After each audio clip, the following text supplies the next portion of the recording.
আমরাও ভালো আছি। যাই, ঈদের নামাজের টাইম হয়ে গেছে।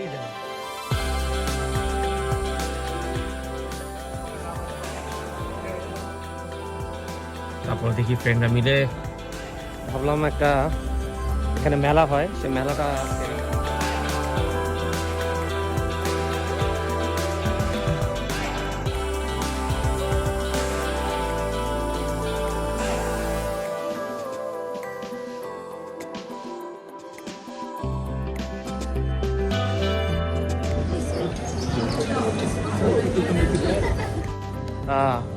ড্যাশ ক্যামই তো।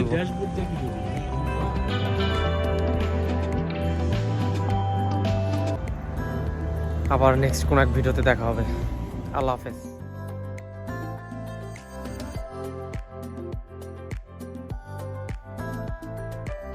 ঈদ মুবারক সবাইকে।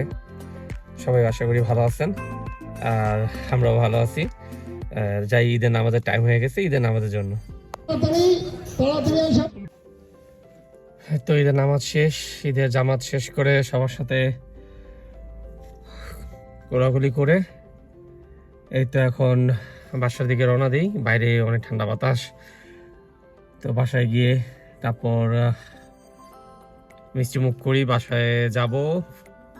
তারপর দেখি ফ্রেন্ডরা মিলে একটু ঘুরতে বের হব। সঙ্গেই থাকুন। আমরা এই ঘুরতে বেরিয়ে গেছি, আমি আর সাথে আমার এক বন্ধু। ওর গাড়িতে করে আজকে যাচ্ছি আমরা। আমি একটু ভিডিও শ্যুট করব, তাই আমার গাড়ি নেইনি। তো আমরা আজকে এখান থেকে যাচ্ছি একটা মেলাতে। আজকে এই মেলাটা নিয়ে আপনার সাথে একটু ডিসকাস করব, দেখাবো মেলার পারপাসটা কি। মেলাটা একটা ব্যবহৃত জিনিসের মেলা, পুরনো জিনিসগুলো সেল হয় এখানে, সবাই এগুলো কিনে, সেটা দেখাবো। আসলে এই মেলাটার একটা উদ্দেশ্য থাকে, এইখানে যে জিনিসগুলো সেল হয় আর এগুলা অ্যাকচুয়ালি ডোনেশন করে দেওয়া হয়। এখানে শিক্ষণীয় জিনিস হচ্ছে যে এখানে ওরা মানে ইতালিয়ানরা এই জিনিসগুলো, এটা অনেক দেশেই আসলে এই মেলাটা উদযাপন হয়। এই মেলার পারপাসটাই থাকে হইতেছে গিয়া 80% তারা যে টাকাটা সেল করে জিনিসগুলো, পুরনো জিনিস পায়, সেগুলোকে আপনার বিভিন্ন এনজিও থাকে, বিভিন্ন দেশ যাদের অবস্থা খুব খারাপ তাদেরকে ডোনেট করে দেওয়া হয়। তো এইতে এটা ম্যাক্সিমাম বাচ্চাদের জিনিসগুলি বিক্রি করা হয়। তারপর ঘরও অনেক জিনিস থাকে যেগুলো আমরা সচরাচর ইউজ করি না, সেগুলি। হ্যালো সবাইকে। এই ঈদের দিন আজকে আর কোনো জায়গায় এরকম নাই, তাই ভাবলাম একটা এখানে মেলা হয়, সে মেলাটা আজকে একটু কভার করি। এই মেলাটার ভিতরে অনেক শিক্ষণীয় কিছু জিনিস আছে, সেটা নিয়েও একটু বলবো। আগে মেলাটা ঘুরে দেখি। মেলাটা অবশ্য ব্যবহৃত জিনিসের, কিন্তু এই মেলাটার ভালো লাগে একটা জিনিস। এই যে আপনারা মেলাটা দেখতে পাচ্ছেন, এখানে সবাই ব্যক্তিগত যার যার একটা করে স্টল টেবিলের মাধ্যমে নেওয়া হয়।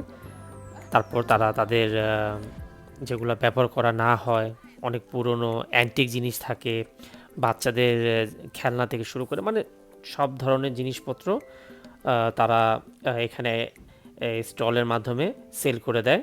এটা বিভিন্ন দেশে এটা হয়। এটা একটা বাচ্চাদেরও শিক্ষণীয় জিনিস থাকে, বাচ্চারা এর থেকে শিখতে পারে যে জিনিসপত্রের যে পুরনো জিনিস সেল করে দেওয়া, যারা কিনতেছে তাদের অনেক প্রয়োজনীয় জিনিস থাকে, অনেকের অনেক জিনিস থাকে যেগুলি দরকার থাকে, মার্কেট থেকে নতুন কিনতে চায় না, ভাবে কিছুদিনের জন্য একটা ব্যবহৃত নিয়ে নিলেই হবে।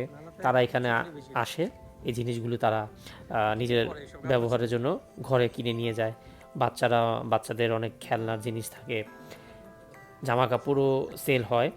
আর আপনারা দেখতেই পাচ্ছেন এখানে ইটালিয়ান সবাই, তারা খুব আগ্রহ সহিত, এটা একটা ফেস্টিভ্যালের মতো, এটা বিভিন্ন শহরে হতেই থাকে। মাসে একটা থাকে, অন্য শহরে একটা থাকে, সেভাবেই চলতে থাকে। এই মেলার উদ্দেশ্যটা একটা হচ্ছে গিয়ে যে মানুষদেরকে একটা মূল্যবোধ সৃষ্টি করা, যে পুরনো জিনিসগুলো না ফেলে দিয়ে সেই জিনিসগুলোকে যদি রিউজ করা যায় এতে করে একটা অন্য মানুষ কম দামের ভিতরে সে জিনিসটা পেয়ে উপকৃত হয়, আর এই টাকাটাকেও তারা একটা ভালো মহৎ কাজে লাগাতে পারে। আমাদের দেশে এই জিনিসগুলো হয়তো ওইভাবে এখনও প্রচার হয় না, কিন্তু এইসব দেশে এটা অনেক পুরনো, অনেক বছর ধরে এটা চলে আসছে যে তারা এই জিনিসগুলোকেও সারা বছর নর্মালি তাদের যে ব্যবহৃত জিনিসগুলো একটা সময় যখন তাদের প্রয়োজন শেষ হয়ে যায় সেই জিনিসগুলি তারা জমিয়ে রাখে, এরপরে তারা এইভাবে মেলার মাধ্যমে এগুলোকেও একদম অল্প দামে সেল করে দেয়। দেখা গেছে যে আপনার যাদের প্রয়োজন একটা জিনিস, সেই জিনিসটা কিনবে এবং তারা আনন্দের সহিত সেটাকে ইউজও করবে। এখানে ছোট বড় হওয়ার কিছু নাই, লজ্জারও কিছু নাই। এখানে এদেশিরা এটাকে খুবই স্বাভাবিকভাবে দেখে, তারা এটাকে আমন্ত্রণ জানায়, তাদেরকে উৎসাহ দেয় যারা এগুলো বিক্রি করে, এবং যারা কিনতে আসে তাদেরকেও কোনো লজ্জা, কোনো ইতস্তত বোধ করে না। তাদের কাছে এটা একটা ফেস্টিভ্যালের মতো। আর স্পেশালি বাচ্চারা এটা থেকে একটা বিজনেস মাইন্ড সেট করতে পারে। বাচ্চারা খুব আনন্দ সহিত এগুলা বিক্রি করে, বাচ্চারা আসে কেনাকাটা করে। এতে করে তাদের ভিতরে একটা শিক্ষা দেখানো হয় যে দেখো যে জিনিসগুলো কিভাবে রিউজ করা হচ্ছে, আর এই জিনিসগুলোর মাধ্যমে তুমি সেল করে টাকা আর্ন করতে পারবে, আর এই টাকাটাকে তুমি একটা ডোনেশনের কাজে ইউজ করতে পারবে। এটা একটা খুবই সুন্দর একটা কনসেপ্ট। আমাদের দেশে যদি এরকম হতো তাহলে অনেক বাচ্চারা ছোটোবেলা থেকেই ব্যবসার ব্যাপারটা, কেনা বেচার ব্যাপারটা, এই জিনিসগুলি, আমার জানা মতে আমি যখন ছোট ছিলাম আমাদের দেশে এরকম একটা সময় ছিল যখন স্পেশালি রমজানের সময় স্টিকার, ভিউ কার্ডের দোকান এগুলো হতো। এখন তো এগুলো সব প্রায় বিলুপ্ত হয়ে গেছে, কিন্তু আমার কাছে জিনিসটা খুব ভালো লাগতো। আমি নিজেও যখন ক্লাস 4-এ পড়তাম, 3, 4-এ, 5-এ পড়তাম, তখন দেখতাম যে বড় ভাইদের, আমি নিজেও এটা করছি। তো এতে করে আমার লাইফের জন্য একটা লেসন আমার খুব ভালো লাগছে, যেটা হলো আমি টাকা আর্নের ব্যাপারে যে মজাটা, সেই জিনিসটা আমি সেখান থেকে উপলব্ধি করতে পারছিলাম। যে একটা ছোট টেবিল দিয়ে কয়েকটা স্টিকার কিনে, মানে ব্যাপারটা আসলে বাংলাদেশের প্রেক্ষাপটে হয়তো গার্জেনরা পছন্দ করে না, তারা হয়তো ভাবে যে না কেন এইগুলা করতে হবে, কিন্তু আসলে এটা কিন্তু একটা কনসেপ্ট, একটা বাচ্চাকে ছোটোবেলা থেকে টাকা উপার্জন করা, একটা বিজনেস কিভাবে করে, এগুলো জাস্ট একটা আইডিয়া দেওয়া। এই দেশে এটা ওরা ছোটোবেলা থেকে বাচ্চাদের কীভাবে তৈরি করে, তারা দেখায় যে দেখো এইভাবে তুমি টাকাটা আর্ন করতে পারো, এভাবে তুমি বিজনেস করতে পারবা, সেল করতে পারবে। এটা স্কুল থেকেও করানো হয়। এগুলো জাস্ট একটা প্র্যাকটিস, যাতে করে তারা ভবিষ্যতের জন্য নিজেকে রেডি করতে পারে। আমাদের দেশেও যদি এই জিনিসটা কন্টিনিউ হয়ে আসতো, স্কুলে স্কুলে যদি এই কনসেপ্টটা আসে, তাহলে কি হয়, অনেক বাচ্চারা, সবাই তো আর চাকরি করতে চায় না, অনেকের বিজনেসেরও ইচ্ছা থাকে। অনেকের যখন বাচ্চারা বড় হয়, ছোটোবেলা থেকে যদি টাকা উপার্জনের ইচ্ছাটা তাদের ভিতরে আনা যায়, তাহলে সেই বাচ্চাটা কিন্তু খুব অল্প বয়সে একটা দায়িত্বশীল একটা তরুণ হয়ে নিজেকে তৈরি করতে পারে। আর এই জন্যই আমি ভিডিওটা করার উদ্দেশ্য, যে যদি তারা দেশে, আমাদের বাংলাদেশ থেকে দেখে থাকেন বা যে দেশ থেকে দেখে থাকেন, আপনার বাচ্চাদেরকে এইসব মেলাগুলিতে নিয়ে যাবেন, তাদেরকে এইটা দেখায়া বোঝাবেন যে এখান থেকে দেখো তুমি কিভাবে তোমার প্রোডাক্টগুলি, তোমার বাসার জিনিসগুলি তুমি সেল করে তুমি টাকা আর্ন করতে পারতেছো, আর এই টাকাটাকে তুমি ডোনেট করতে পারতেছো, তুমি তোমার একটা পরবর্তী একটা দরকারি কাজে ইউজ করতে পারতেছো। এই কনসেপ্টটা আমার কাছে খুবই ভালো লাগে। আমি প্রায়ই মেলাগুলো অ্যাটেন্ড করি, আমার কাছে দেখতে খুব ভালো লাগে। কিউরিসিটি মাইন্ডে যাই, দেখি, অনেক সময় অনেক প্রয়োজনীয় জিনিসও পাওয়া যায়। আমি নিজেও মাঝে মধ্যে কিছু টুকটাক জিনিস এখান থেকে কিনি, তা আনন্দের বশেও কিনি। আর দেখা গেল যে যে জিনিসটা আমি হয়তো একদম, অনেকের থাকে নতুন, ইউজ হয়নি, সেই জিনিসটা দেখা গেছে যে এখানে মার্কেট থেকে কিনতে গেলে যদি এটার দাম যদি ফর এক্সাম্পল যদি 50 ইউরো থাকে, তাহলে এটা সেখানে 10 ইউরোতে পাওয়া যায়, একদম ইনটেক বক্স করা, যেটা একদম কোনো মতে হাতের ছোঁয়া লাগেনি, এরকম অনেক জিনিস পাওয়া যায় এরকম মেলা। তো এগুলাতে আপনার সবাই আসে, ইতালিয়ানরাও আসে, যথেষ্ট পরিমাণ জিনিস তারা কিনে নিয়ে যায় ব্যাগ ভরে ভরে। এটা এটা একটা কালচার ওদের, সমাজ ব্যবস্থার এটা একটা কালচার, আর এটা ওরা এনজয় করে। সো আমি সবার উদ্দেশ্যেই বলতে চাই যে এই মেলাগুলোর মধ্যে কোনো খারাপ কিছু নাই, সবাই আমন্ত্রিত থাকে, এখানে সবাই আসে যার যার মতো ঘুরে দেখে, কেনাকাটা করে, একটা সেলিব্রেশনের মতো কাজ করে আর কি। এই যে এখানে সব মানুষরা দেখছেন, এরা সবাই আসছে বিভিন্ন দূর দূরান্ত থেকে, কেউ কিনতে আসছে, কেউ ঘুরতে আসছে। এখানে সব ধরনের জিনিস থাকে, যার যেটা প্রয়োজন কিনে, আর না হলে দেখে চলে যায়। এই যে আসাদ এখানে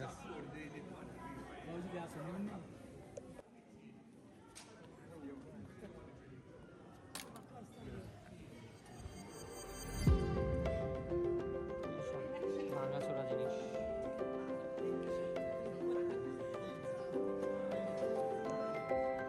অনেকদিন ধরে কাপুচিনো খাওয়া হয় না, কাপুচিনো তো অবশ্যই খাবো। একটু শুট করা শেষ হয়ে গেলে এগুলো তো অনেক দোকানপাট আছে।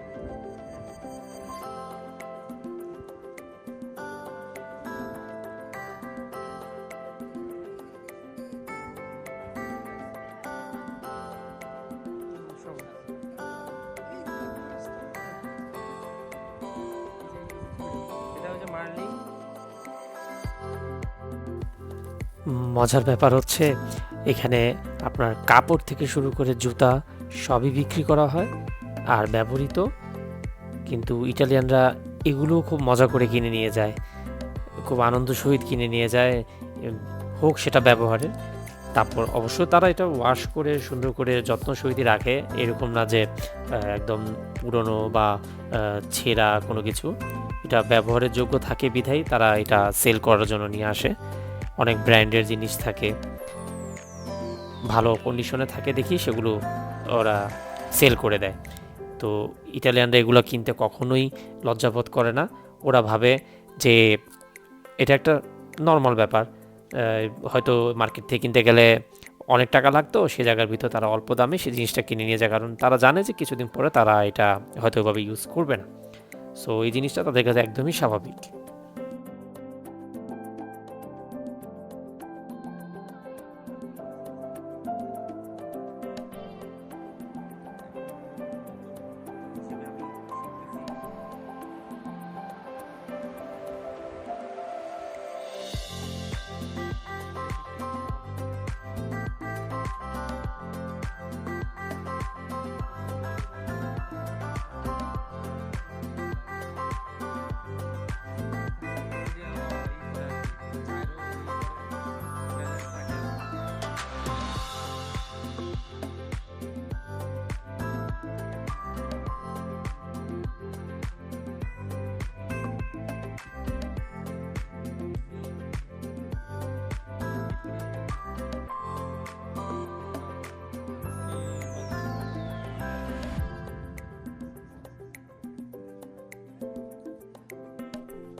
হিসেবে রেখে দিব মানুষ।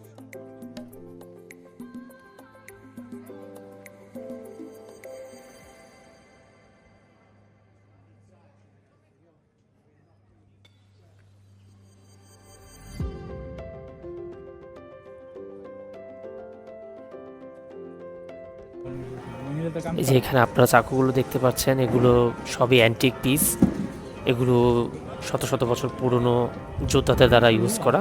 এটাকে তারা হয়তো সাজানো ঘরের শোপিস হিসেবে ইউজ করবে। সো এগুলো ওরা অ্যান্টিক পিসে খুবই পাগল ইটালিয়ানরা। ওরা সব জায়গা থেকে এগুলো কালেক্ট করতে থাকে, স্পেশালি বয়স্করা এগুলো বেশি কালেক্ট করে, কারণ ওরা অ্যান্টিক জিনিসটাকে ধরে রাখতে খুবই খুবই পছন্দ করে, যেটা অনেক বেশি আমি দেখিনি বা শুনিনি কখনো। কিন্তু ইটালিয়ানদের কাছে এই জিনিসগুলো মানে খুবই মূল্যবান ওদের কাছে, তাই তারা এগুলো পুরোনো জিনিস কালেক্ট করা এটা ওদের একটা অভ্যাস।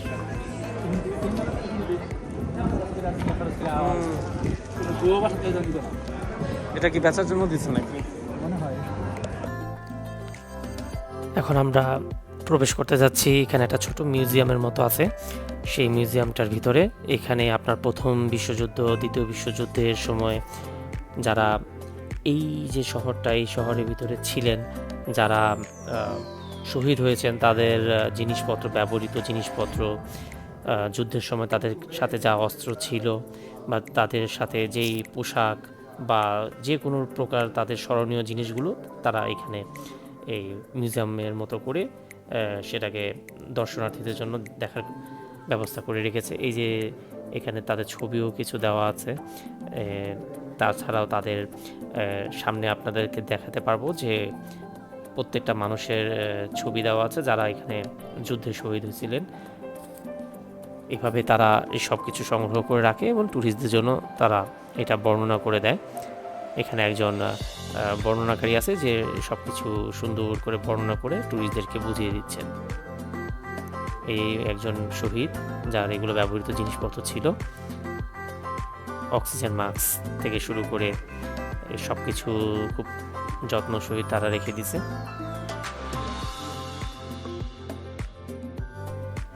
এই যে আপনারা এখানে দেখতে পাচ্ছেন, এখানে 1915 থেকে 1918 মানে প্রথম বিশ্বযুদ্ধের সময়ে এই মানুষগুলি এখানে যুদ্ধের মাধ্যমে শহীদ মৃত্যুবরণ করেছিলেন। তাদের জন্য তারা অনেক মূল্যবান। আর এই যে নিচে যারা, তারা 1940 1945 মানে দ্বিতীয় বিশ্বযুদ্ধের সময় এরা যুদ্ধে শহীদ হয়েছিলেন। তাদের স্মরণে এই ছোট্ট একটা মিউজিয়াম মতো বানানো। ওই যে সামনে দেখতে পাচ্ছেন তাদের হেলমেট, তাদের এই যে এই টেবিলটা তাদের যুদ্ধের সময় ইউজ করা হয়েছিল। এই যে ছোট ছোট যন্ত্রপাতি, এগুলি সব কিছু তারা যতটুকু কালেক্ট করতে পারছে তারা এগুলা এখানে, তারা সব এই শহরের ছিলেন, ম্যাক্সিমাম যারা এই শহরের বাসিন্দা ছিলেন, সেজন্য তাদের স্মরণেই এই ছোট মিউজিয়ামটা বানানো।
আসলে এখন একটা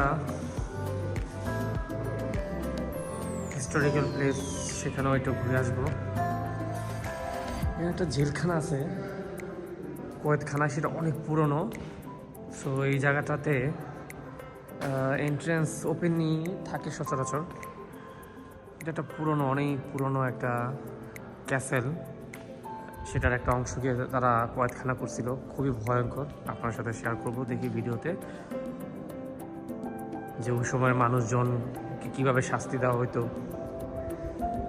কীভাবে তাদেরকে বন্দি করে রাখা হইতো।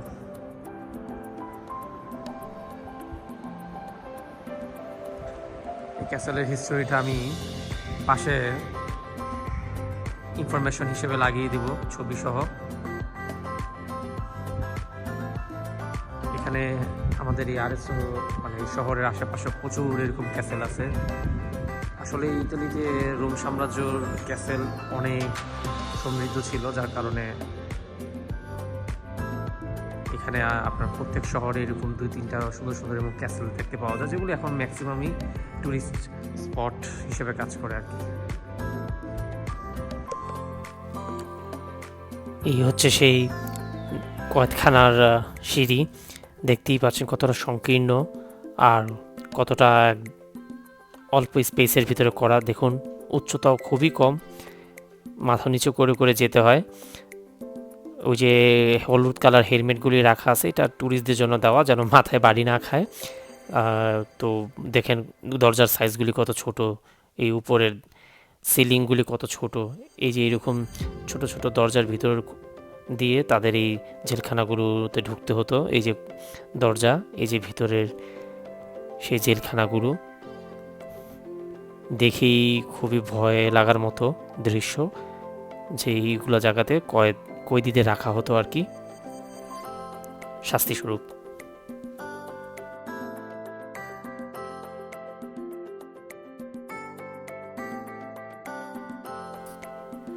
এখানে এই আলো বাতাস যাওয়ার জন্য এই একটা ছোট জানলা দেওয়া ছিল, যাতে করে তাদের একটু আলো বাতাস আসে আর কি। এতটুকুই তাদের সুবিধা ছিল আর কি এই জেলখানার। দেখুন দরজাগুলো একদম খুবই লোহার মতো শক্ত, কাঠ হলো লোহা কাঠের মতো এরকম শক্ত, যেগুলো ভাঙার কোনো পসিবিলিটি ছিল না। আর আপনি দেখতেই পাচ্ছেন কতটা পুরুত্ব করা এক একটা দরজা, তাও আবার ডাবল দরজা করা, যাতে করে কয়েদি পালিয়ে যেতে না পারে। এই অংশটা থেকে সম্ভবত তাদেরকে খাবার দেওয়া হতো বা তাদের সাথে কথা বলার জন্য অতটুকু জানলাটা খোলা হতো। আসুন আমরা আরেকটি কক্ষে যাই। এটি আরেকটি কক্ষ, ঠিক এখানে এরকম 4 থেকে 5টা কক্ষ জেলখানার মতো করা, যেগুলো জেলখানাতে ইউজ হতো। প্রত্যেকটি এরকম সংকীর্ণ আর উচ্চতাতেও খুবই কম, যাতে করে সোজা হয়ে দাঁড়ানোটা খুবই কষ্টকর হতো কয়েদিদের জন্য। শাস্তিস্বরূপ তাদেরকে এইভাবেই এইসব জায়গাতে বছরের পর বছর রাখা হতো। এই জায়গাতে হয়তো কত মানুষ, কত কয়েদি তাদের শেষ নিঃশ্বাস ত্যাগ করে চলে গেছে। এই যে এটা একটা বিছানার মতো ইউজ হতো, এটা একদম পাথরের করা, এভাবেই তাদেরকে এখানে বন্দি করে রাখা হতো।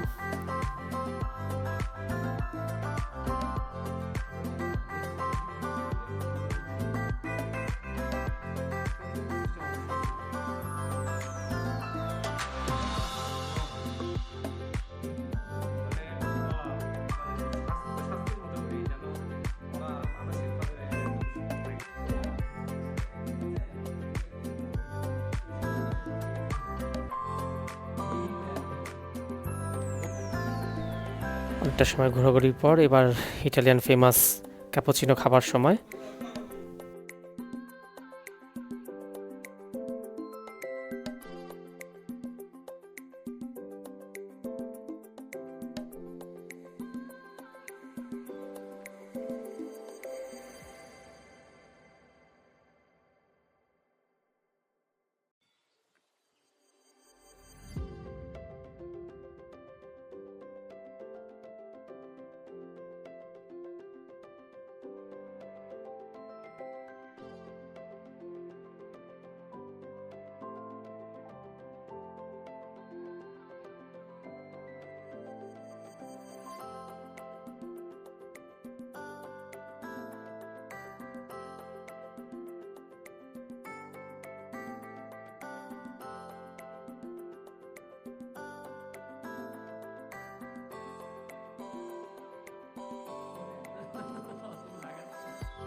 চার্জার টানি না, না না এটা আগের না, হয়তো এই যে এটা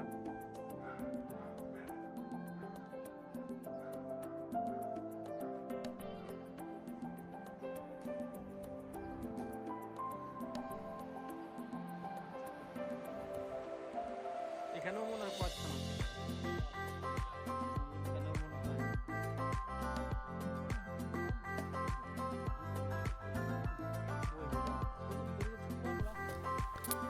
এই জায়গাগুলিতে আমি যতবার আসি ততবারই আমার কেন জানি মনে হয় যে আগে যখন হলিউডের সেই রোমান সাম্রাজ্যের পুরনো মুভিগুলো দেখতাম, সেই জায়গাগুলো একদম চোখের সামনে ভেসে ওঠে। আর কতটাই বাস্তবমুখী ছিল সেই মুভিগুলি, সিনগুলো এই ভবনগুলো দেখলেই বোঝা যায় যে তারা কতটা সমৃদ্ধশালী ছিল। আর মুভিতেও সেই জিনিসটা খুব সুন্দর করে তুলে ধরা হয়। এই যে এখানে দেখতে পাচ্ছেন এগুলো অনেক পুরনো কোকাকোলার বোতল, যেগুলোর এক্স্যাক্ট আসলে ডেটটা আমরা জানতে পারিনি, কিন্তু লোগোগুলো আর বোতলের ডিজাইন দেখে মনে হচ্ছে যে যথেষ্ট পুরনো, মেবি 50 বছর আগের হবে।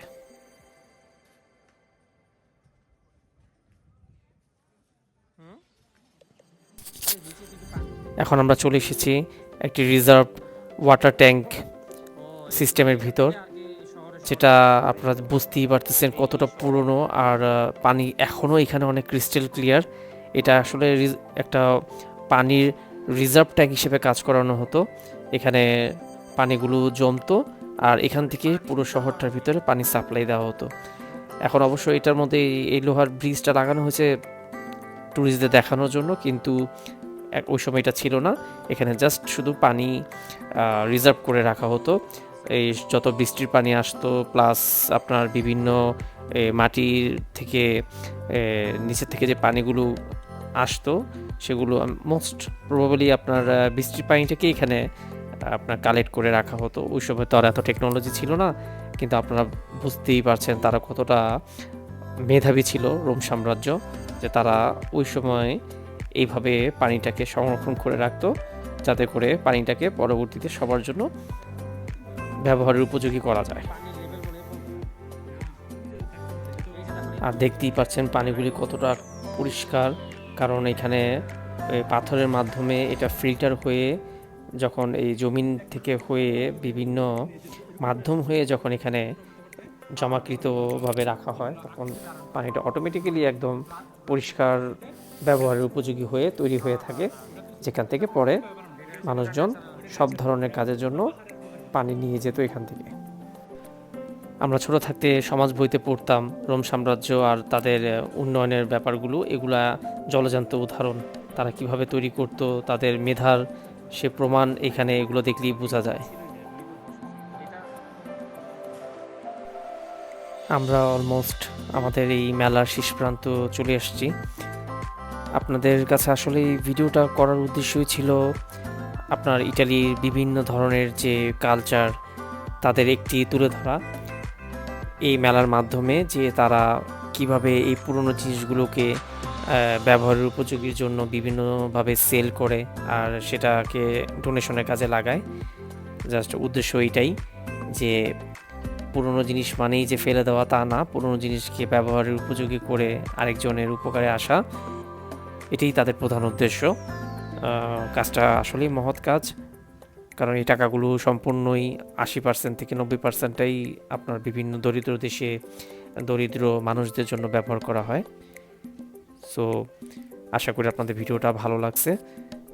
এরকম ভালো ভিডিওগুলো আমি যেন আরও দেখাতে পারি, আমাকে যদি সাপোর্ট করেন, চ্যানেলটা সাবস্ক্রাইব করলে আমার জন্য অনেক উপকৃত হব, উৎসাহ পাবো। লাইক করতে পারেন, শেয়ার করতে পারেন, আমার চ্যানেলটাকে একটু গ্রো করাতে সাহায্য করতে পারেন। আপনাদের সাহায্য এইভাবে যদি পাই, তাহলে সামনে আরও এরকম ইটালিতে অনেক সুন্দর সুন্দর স্থান আছে, অনেক সুন্দর সুন্দর কালচারের যে প্রোগ্রামগুলি হয়, সেগুলো আমি আপনাদের সামনে তুলে ধরতে পারবো ভিডিওর মাধ্যমে। আমিও এনজয় করি, আপনাদের সাথে এনজয়।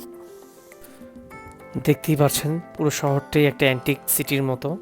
আসলে এখানে এরকম অনেক শহর আছে যারা এভাবে অ্যান্টিক পরিবেশটা ধরে রাখে, যাতে ট্যুরিস্টরা এখানে এসে সেই পুরনো স্মৃতিগুলোকে দেখে উপলব্ধি করতে পারে, শিখতে পারে। যাই, আমাদের মেলা ঘোরা শেষ। আজকের মতো এই পর্যন্তই। সবাই ভালো থাকবেন, আবার নেক্সট কোনো এক ভিডিওতে দেখা হবে। আল্লাহ হাফেজ।